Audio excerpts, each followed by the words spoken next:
Біз ғасырлар бойы мал шаруашылығымен шұғылданып, көшпелі өмір кешіп, өмірден өзіндік тәжірибе жинақтаған өнегелі халықпыз. Ғасырдан ғасырға дейін өрім бұтақтарын өсіріп тәрбиелеп келген ата-бабаларымыздың осынау асыл дәстүрдің қаймағын бұзбай мирас етіп тағда бір ғасырға жеткізіп отырмыз. Келешегіміздің жалғасы бүгінгі ұрпақтарымызды аман сау өсіріп, дені сау, салауатты азамат етіп тәрбиелеп бері жеткізу ата-аналардың ғана емес, бүкіл еліміз көлемінде ден қойып отырған көкейтесті мәселенің бірі. Әрбір баланың жарқын болашағы үшін ата-ана, қамқор қауым барлығымыз зор міндет, жауапкершілік жүктеуге тиіспіз. Адам ұрпағымен мың жасайды деген халқымызда сөз бар. Баланы қарашадайынан дұрыс бағып күтсе, келешекте дені сау, жирақ, жан-жақты азамат болып ержетуіне зор ықпалын тигізеді. Бір жасқа дейінгі баланың ержетіп өсуіне ата-ана қамқоры, отбасы мүшелерінің қарым-қатынасы қалай әсер ететіндігі туралы ата-ана сіздерге арнайы кеңес әзірледі. Бірінші бөлімін қабыл алыңыздар.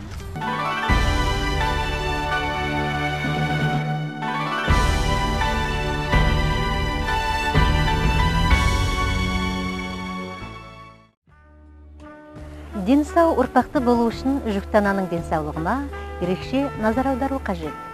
Әсіресе жүктілік кезіндегі дәрігери байқау, дұрыс тамақтану қатарлы мәселе ең негізгісі. Енді осы жайлар туралы әңгімелесейік.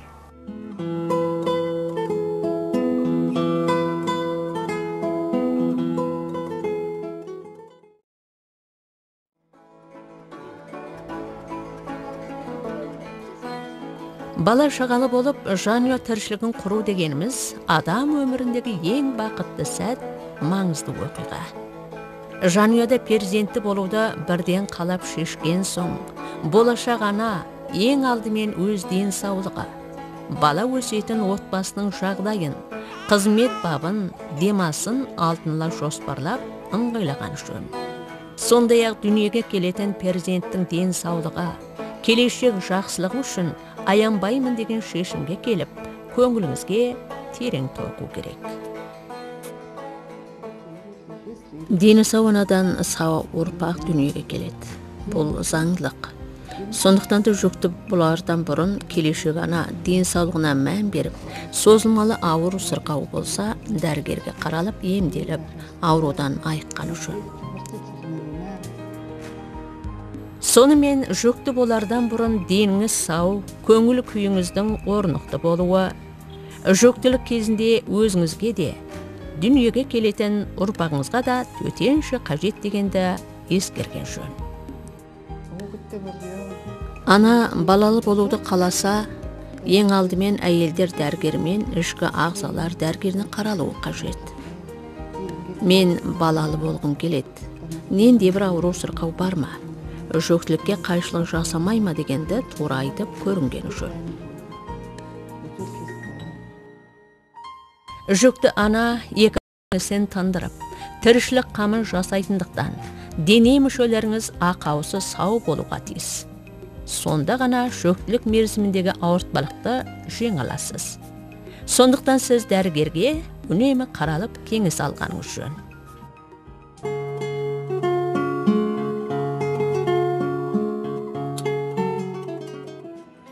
Жүкті ана ұрпағын дені сау, аман есен жарық дүние есігін ашқызу үшін өте жауапты болумен қатар, өзінің денсаулығына ерекше назар аударып, өзін өзі аялап күтінуі жөн. Жүктілік мерзімінде сіз үнемі дәрігер бақылауында боласыз. Алғашқы 3 айда өзіңізге қарасты ауылжай дәрігерінің бақылауына қамтыласыз. Егерде сіз қыр ауылда тұратын болсаңыз, жергілікті жердің аймақтық, сомындық ауылжай дәрігеріне барасыз. Жүктілік бақылауына қамтылу үшін төл құжатыңыз толық болу керек.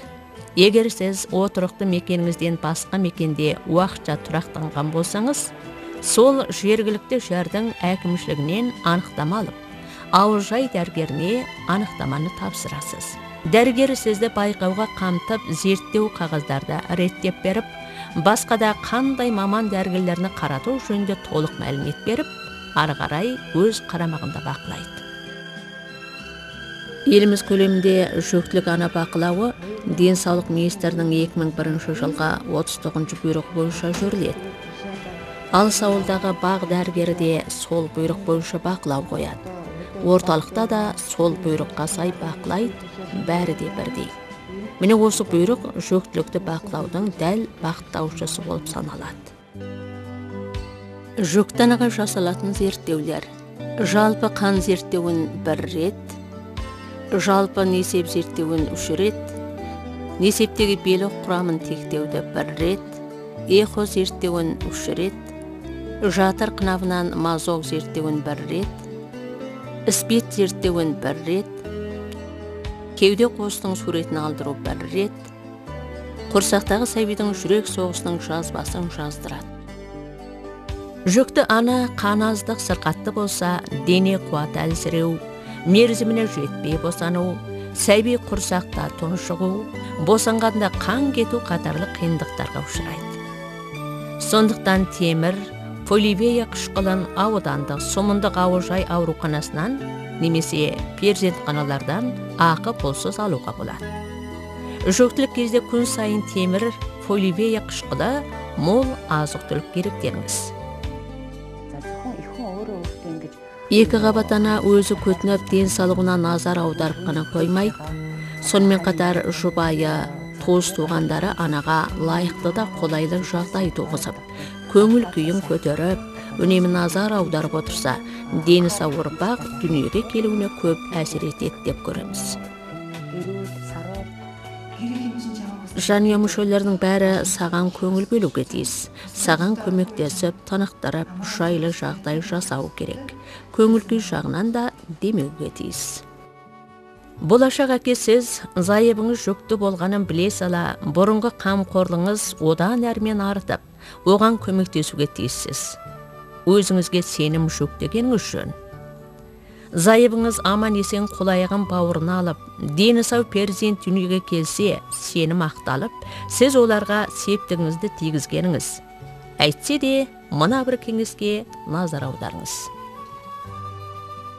Сіз зайыбыңызға көмектесіңіз. Зайыбыңызды жүктіліктің алғашқы аптасынан бастап дәрігердің бақылауына қамтыңыз. Айналасы тыныш, алаңсыз болу, арақ ішпеу, темекі тартпау, әйеліңізді отбасының ауыр шаруасынан босату, бірге болатын уақыт шығару, көңіл күйін көтеру, қандай бір шаруаны бірге тындыру, құрсақтағы сәбимен сөйлесу, жүктіліктің соңғы айларында киініп шешінгенде көмектесу, моншаға түскенде көмектесу, босанғанда қажетті бұйымдарын әзірлеуіне көмектесу қажет. Келесі байқау ұрық 28 аптаға толғанда жасалады. Бұл жүктіліктің өте нәзік кезіне саналады. Сонан соң 32 апта болғанда келесі байқау жүріледі. Бұл жүкті ана демасын алатын кез. Одан кейін 36 аптаға толғанда қайтадан қаралады. Ауылда болғанда ананы қайда босандырамыз дегенді жоспарлап шешетін мерзім. Сомын түбінде ме, әлде аймақ орталығына ма? Немесе 3-ші дәрежелі перзентханада босандырамыз ба дегенді дәрігер жоспарлайды. Соңғы рет 38 апта толғанда дәрігер қайта қарап, дәл қашан босанады, нені әзірлеу керек, қол-аяғын бауырына алған соң нені ескеру қажет, нәрестені қалай бағып күту жөнінде толық кеңестер береді.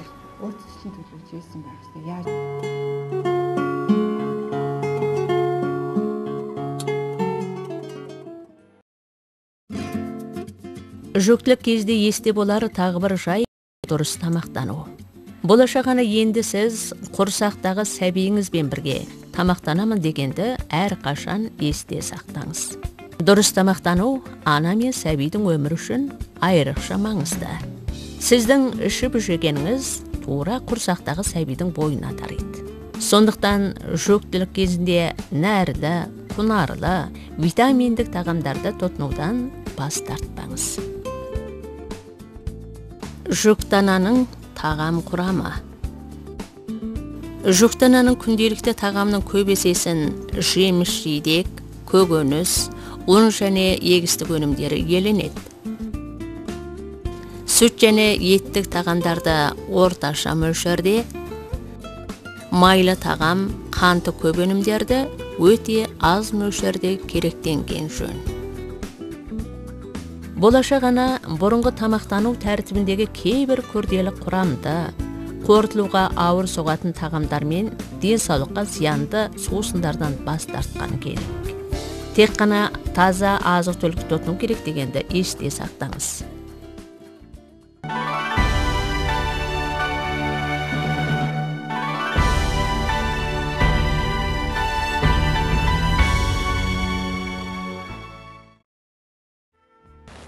Туа сала сары уызбен ауыздандырып, омырауды дұрыс емізсе, нәресте мен ананың денсаулығына зор әсерін тигізеді. Сондай-ақ нәрестені қалай шомылдыру, бесікке қалай бөлу деген туралы қыруар шаруа күтіп тұр. Ендеше осы туралы кеңеске назар аударыңыз. 1 жасар баланың алғашқы 28 күнін нәресте кезі деп атайды. Адам өмірі үшін нәрестелік кездің маңызы өте зор.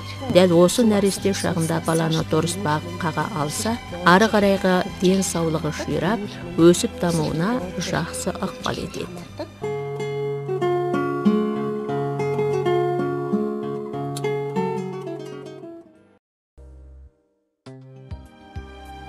Босанғаннан кейін 2-3 күнде омырау сары уызға толады. Уыз өте аз болса да, сәбиіңіз үшін бұл ең тамаша тағам. Құнарлы да қуатты қорек. Міне осылайша тал бойыңды жібіткен, тар құрсақты кеңіткен сәби дүниеге келді. Міне дәл келе сала іңгәләп кеудеңізге жабысты. Осы кезде сіз одан кеудеңізді тартып ұстамауға тиіссіз. Босана сала омырау мен ауыздандырғанда ана мен ұрпақ меридіне жабысып, сондай-ақ қан кетуден сақтап, бала жолдасының тез түсуіне әсер етеді. Міне осылайша ана мен сәбидің келешек денсаулығына айрықша әсер етеді. Омырау емген баланың ақыл ойының дамуы басқадай тағаммен асыраған баладан ана құрдымы артық болады. Емшек сүтінің құрамында жұқпалы аурулардан алдын ала сақтайтын заттар мол болатындықтан, құрғақ сүт сияқты жасанды тағамдардан ана сүтінің қасиеті төтенше артық болады. Сәбидің дүниеге келгеннен кейінгі 28 күнінен 12 айлығын емшектегі кезі дейміз. Осы кезде сәбидің ас қорыту организмдері жақсы жетіле бермейді. Баланың дені сау өсетін ең басты қорегі емшек сүті.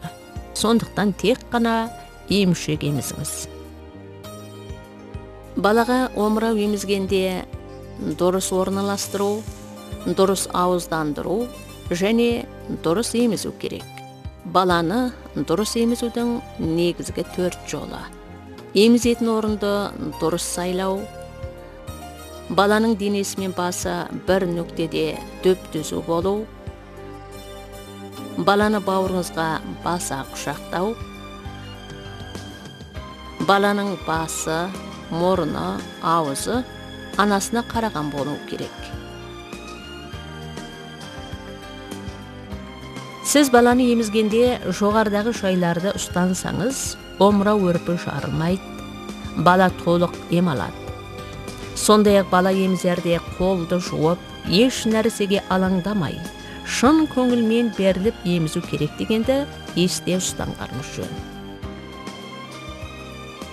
Емшек сүті қыста қоюлайды, жазда ана құрылым сұйылып, балаға тамақ және шөлін қандыратын сусын болады. Сондықтан емшек еметін балаға 6 айға дейін қайнаған су, қара шай сияқты қосымша сусын берудің қажеттілігі жоқ. Бала емгісі келген сайын емізе берген жөн. Бала үшін омырау сүті жеткілікті болғаны қолайлы. Міне сондықтан ана сіз әр нәрсеге алаңдамай, көңіл күйіңіз орнықты, жақсы ұйықтап тынықсаңыз, омырау сүті де молайы береді. Жас сәби бар жанұя мүшелері, туыс туғандары, ананың көңіл күйін демеп назар аударса, омырау сүтінің молаюына себін тигізеді. Нәрестелік кезі ата-аналар үшін ең жауапты кезең. Жас ата-ана бала ауырғанын білмей, байқамай қалып, сәбидің сырқаты асқынып кететін жайттар да кезіге береді. Сондықтан нәрестеде байқалатын қатерлі белгілерді біліп алғанда жөн. Нәрестеде байқалатын қатерлі белгілер: омырау ембей қояды, қызуы көтеріледі, денесі салқындайды, лоқсып құсады, іш өтеді, алақанымен табаны сарғыштайды, асқазан тоқ шегінен қан кетеді, оянбай ұйықтай береді. Міне осындай белгілердің қайсы бірі байқалса, дереу дәрігерге көрсеткеніңіз жөн.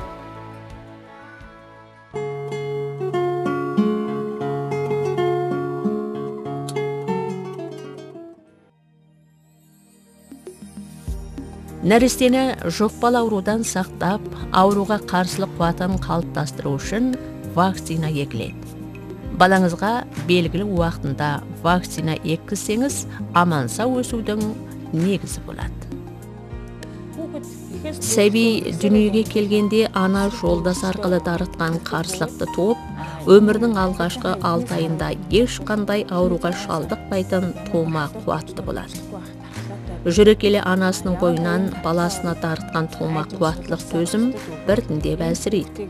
Міне сол кезден бастап балаға вакцина егіп, ауруға қарсылық қуатын қалыптастыруға тура келеді.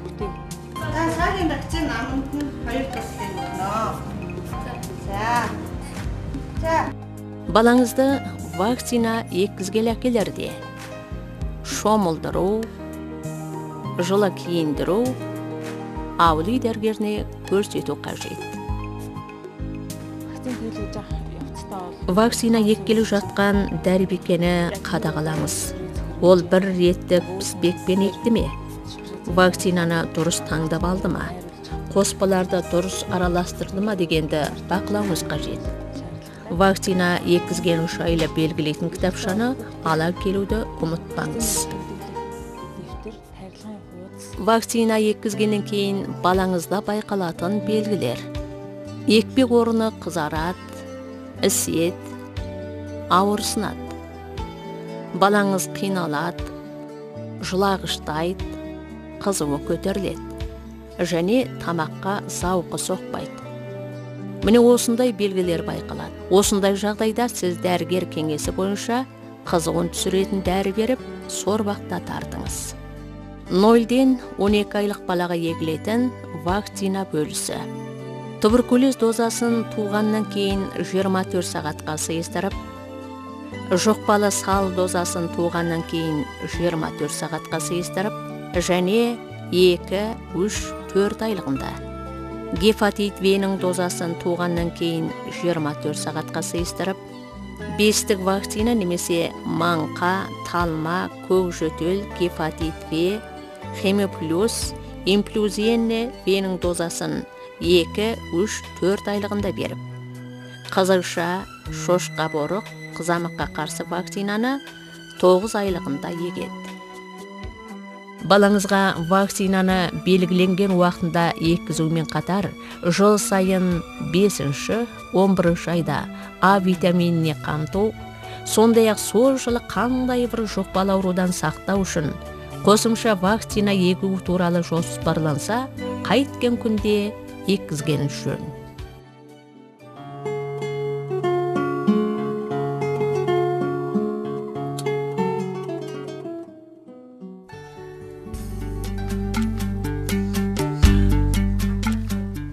Баланы шомылдыру тазалыққа, сондай-ақ шымырланып ширауына ерекше пайдалы. Балаңызды шомылдырғанда денесінде қандай бір зақым бар ма? Ән жермен жерінде ісіп, қызарып па дегенді жақсылап байқап, дене дамысына көңіл бөлгеніңіз. Біз мына баланы қара сабын деген сабынмен түсіреміз. Бұл сабын алабұта деген шөппен жасалған, баланың денсаулығына зиянсыз, баланың денесіне түскен мынандай қандай бір бөрткенді жоғалтады деп, мынаны қазір балаға жасалып, мынандай кішкене қылып жасалған, қолдан жасалған, соны баланың денесіне зиянсыз деп бұзаучық деп айтамыз, соныменен суға түсіреміз, шомылдырамыз баланы. Қайсы бір ата-аналар аузына су ұрттап алып, ұрттаған сумен баласын жуып шайып жататына әриді кезігетін ұшай. Адамның ауыз қуысында көптеген микробтар болады. Олар адамның өзіне зиян келтірмегенімен балаға ауру шалдықтыруы мүмкін. Сондықтан ауызға ұрттаған сумен баланы шомылдыру тым қате. Баланы шомылдырғанда мыналар есіңізде болсын. Шомылдырғанда дене қызуы бір қалыпты болу, үй пәтер жылы болуы, судың жылылығы 37 градус болу, шомылдырған соң киіндіріп, омырау емізу керек.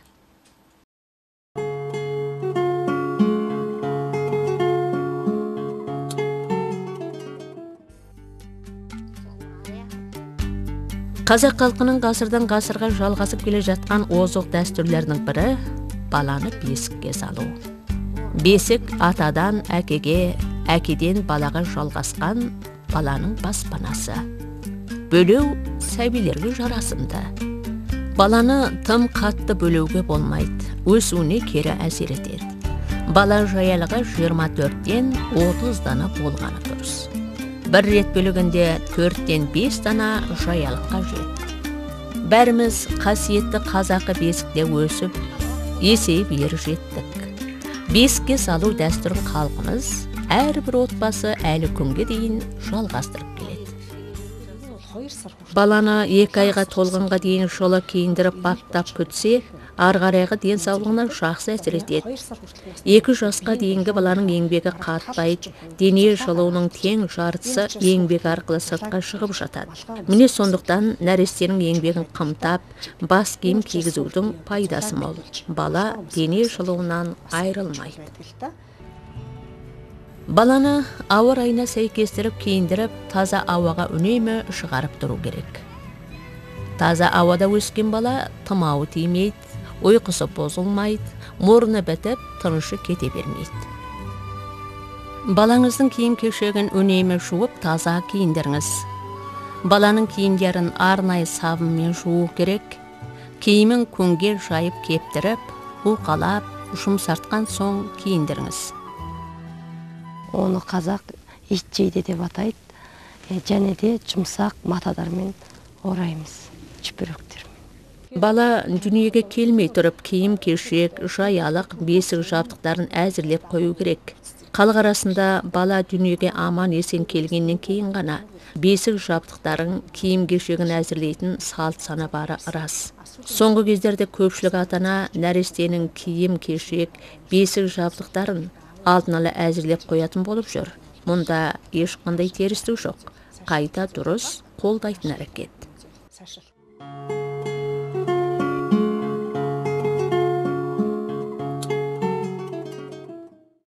Осы жастағы сәбидің тіл байлығы қол аяғының қозғасымен қабат дамып келіп жатады.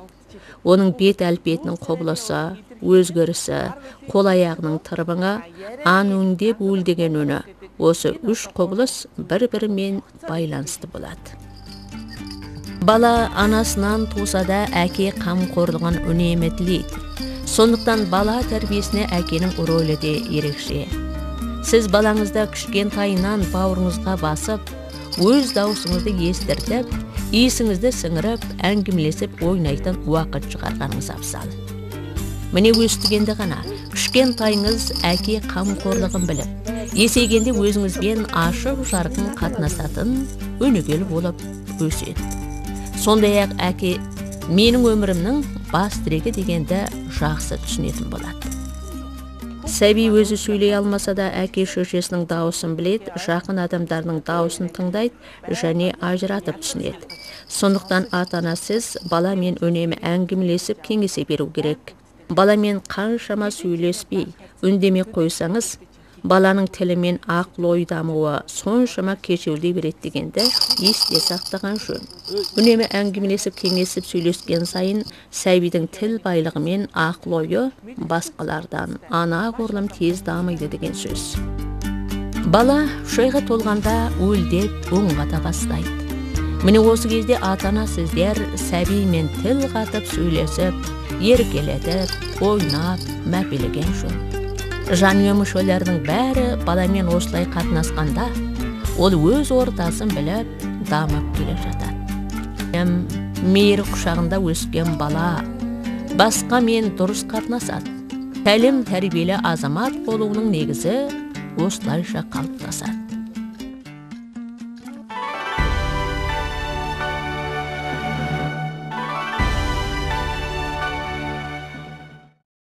Сәбиіңіз күн сайын көз алдыңызда есейіп келеді. Тісі қышып, кейде анасының омырауын тістекте алады. Біреудің қолындағы тамаққа қолын созып, алғысы келеді. Дәл осындай кезде ата-ана нені ескеру қажет? Кеңеске назар аударыңыз.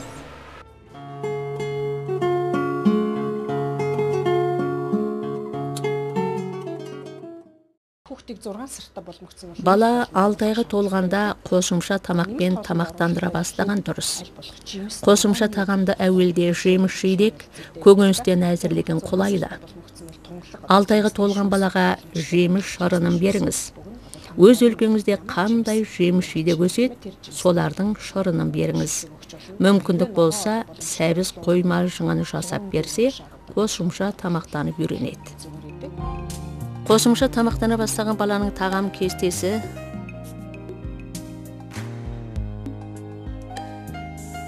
6 айлық балаға таңертең оянғанда түстен бұрын омырау емізіп және жеміс шырынын береді. Ал кешке ұйықтар алдында емізеді.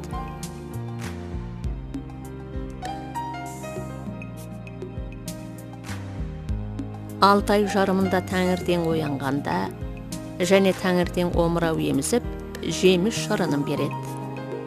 Ал түстен бұрын омырау емізіп, түсте көкөніс қойма жыңын береді. Кешке және ұйықтар алдында омырау емізеді.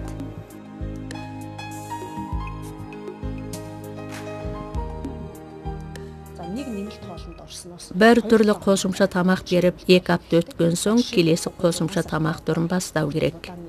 Мысалы, 6 айлығында күріш кашасы берілсе, 2 аптадан кейін айран беруге болады. Немесе етсіз омаш көжі беруге де болады. Етті тағамды 10-нан 11 айға толғанда берген дұрыс. Ал айранды 7 айға толғаннан бастап тұрақты ішкізу дұрыс. Қосымша тамақтануды жаңадан бастаған баланың тамақтану кестесі. 7 айлық балаға таңертең оянғанда омырау емізгеннен кейін каша береді. Түстен бұрын омырау емізіп, түсте көкөніс қойма жыңа, ал кешке жеміс шырынын беріп, ұйықтарында омырау емізеді.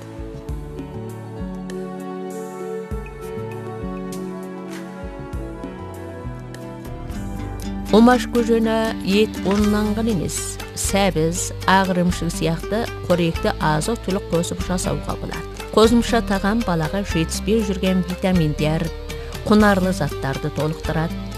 Балаға көп түрді, құнарлы, сапалы азық-түліктен істелген тағам берген жөн.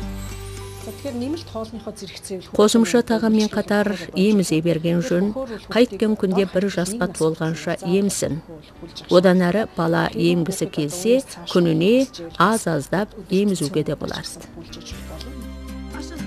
Қосымша тағам жей бастаған балаға шыны, табақ, қалаған алдын ала әзірлеп қойған жөн. Бала өзі жалғыз тамақтана бергісі келмейді. Отбасы мүшелерінің бәрі бірге тамақтанса, бала шайлы тамақтанады. Кейбір ата-ана балаға тамақты шайнап беріп жатады. Бұл өте теріс. Адамның ауыз қуысында көптеген микробтар болады. Міне осыдан болып балаға ауру жұғуда ықтимал.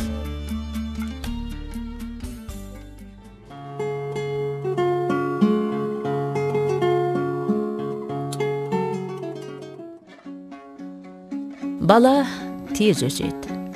Алдымен құйрығын басып отырады, еңбектейді, бір қарағанда аяғын басып жүгіріп жүреді. Баланың өсуіне тамақ, сондай-ақ ұйқы ерекше әсер етеді. Бала ұйықтағанда өсу процесі жүріп жатады. Бала қаншама тыныш ұйықтаса, соншама тез өседі. Ұйқысы қалыпты баланың миы жақсы дамиды, нәрсені оңай түсінеді, тіл ерте шығып, ақыл-ой дамысы да жеделдейді. 0-ден 6 айлық баланың даму ерекшелігі. Көбінесе тыныш ұйықтайды. Басын біртіндеп көтере, мойны бекейді. Көзіне көрінгенді ұстамақ болып қолын созып талпынады. Аунап қунай алады. Өзгенің демеуімен құйрығын басып үйренеді. Еңбектей бастайды.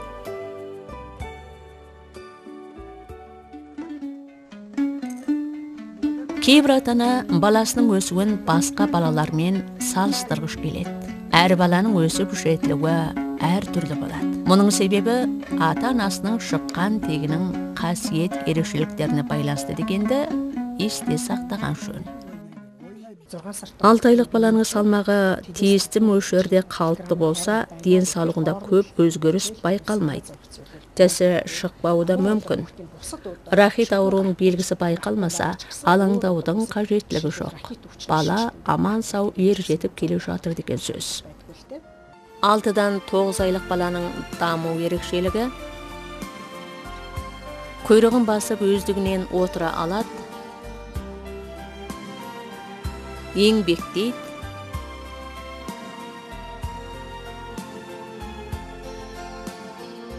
Қолынан ұстағанда өзі түрегеледі.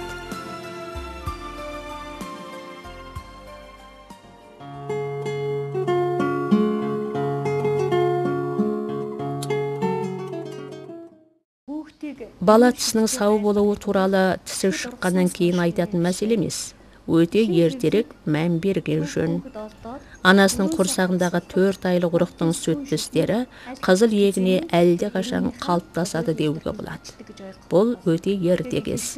Сондықтан нәресте дүниеге келген күннен бастап, ата-анасы тіс ауруынан алдын ала сақтау шарасын қолдану керек. Балаға тіс шықпаған кезде емізерден бұрын анасы омырауын жуу керек. Емізген соң баланың аузын күніне 2 рет тазалап дағдыланған жөн. 6-дан 8 айында, 6 айлығында қылтиған, 8 айында селтиген, омырауға қатты бататын, осыда сүт тістеп жүрген. 8-ден 11 айында, 8 айда саны қосылған, ақ маржан тізіп тосылған, маңдай тісің 4-еу деп ат беріпті осыған. Баланың тісі шыққан соң түн уағында емізуді азайту керек. Өйткені емшек сүтінің құрамында тәтті дәмді қант молы болады. Бала түні бойы емсе, ауыз қуысында қант құрамы молайып, әр түрлі микробтар тістің бұзуіне ықпал жасайды. Сондықтан тіс шыққаннан кейін түнде емізбеген дұрыс. Баланы түнде көп емізгеннің салдарынан баланың тістерінің пішіні өзгеріп, орсақ тісті болады. Сондай-ақ сүт тістері тісегенде түсіп қалады деп көп мән бермейміз. Бұл әсте олай емес. Сүт тістерді дұрыс күткенде сүйек тістері әп-әдемі шығады дегенді есте сақтаған жөн.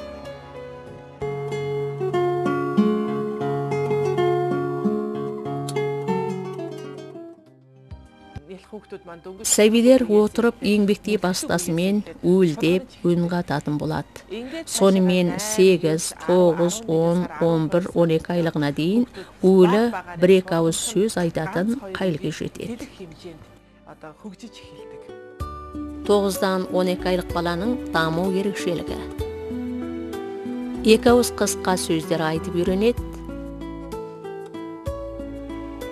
Нәрсеге сүйеніп шағалай жүреді.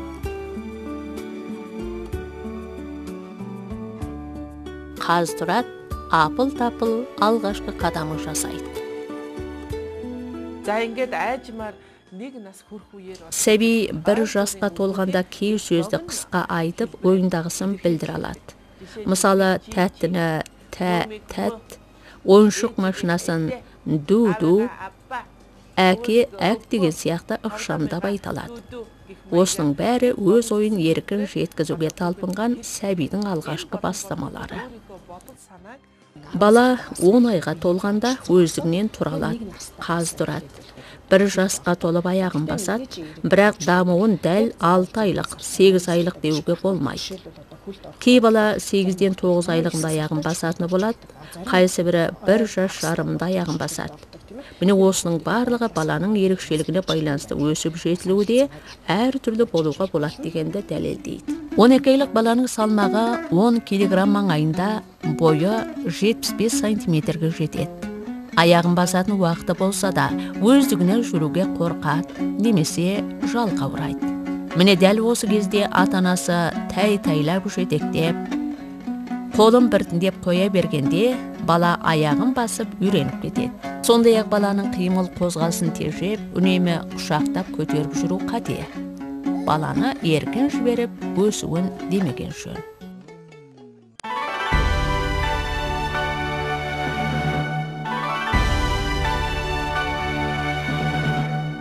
Тазалықты сақтау баланың денсаулығын қорғаудың негізі. Балаға өмір сүретін кінәратсыз, қауіпсіз орын жасау, жанұяның мейірбан қамқорлығы сәбиге қаншалықты әсер етеді туралы кеңеске назар аударыңыз.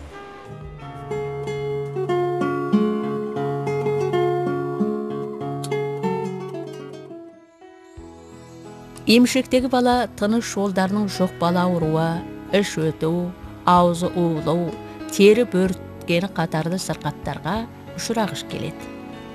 Бала сырқаттана қалса, қайткен күнде дәрігерге қарату керек. Кейбір ата-ана бала сырқатын елемей, өз білермендігімен емдейтіні денсаулығына кері әсер етеді. Бала ауырғаннан кейін емдегеннен гөрі аурудан алдын ала сақтаған жөн дегенді ескеріңіз.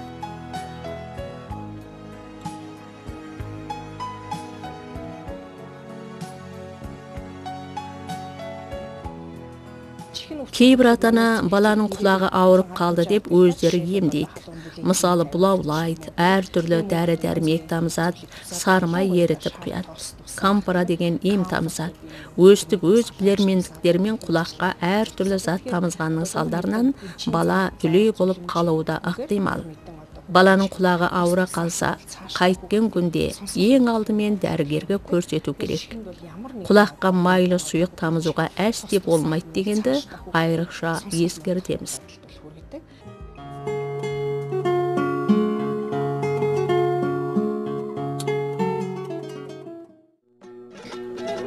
Көп кешікпей баланың қозғалысы көбейіп, еңбектейді, аяғын басады. Міне осы кезде ата-анасы бұрынғыдан бетер балаға назар аударуы қажет. Баланың қозғалысы көбейіп, жығылып мердігеді, от суға түседі дегендей қауіп-қатерге ұрынғыш келеді.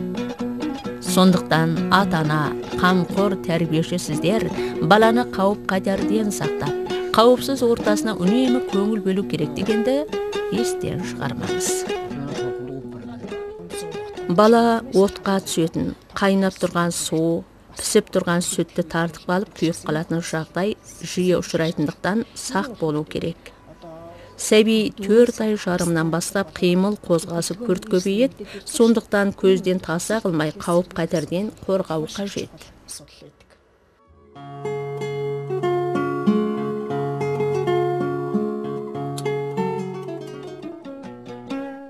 Емшектегі нәресте лас орта әсерінен жұқпалы іш ауруымен ауырады.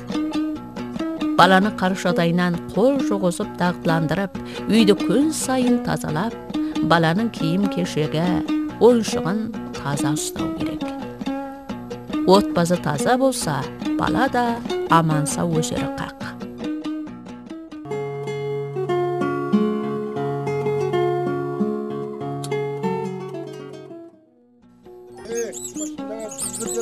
Жанұя дегеніміз баланың алғаш қоғамданатын ортасы.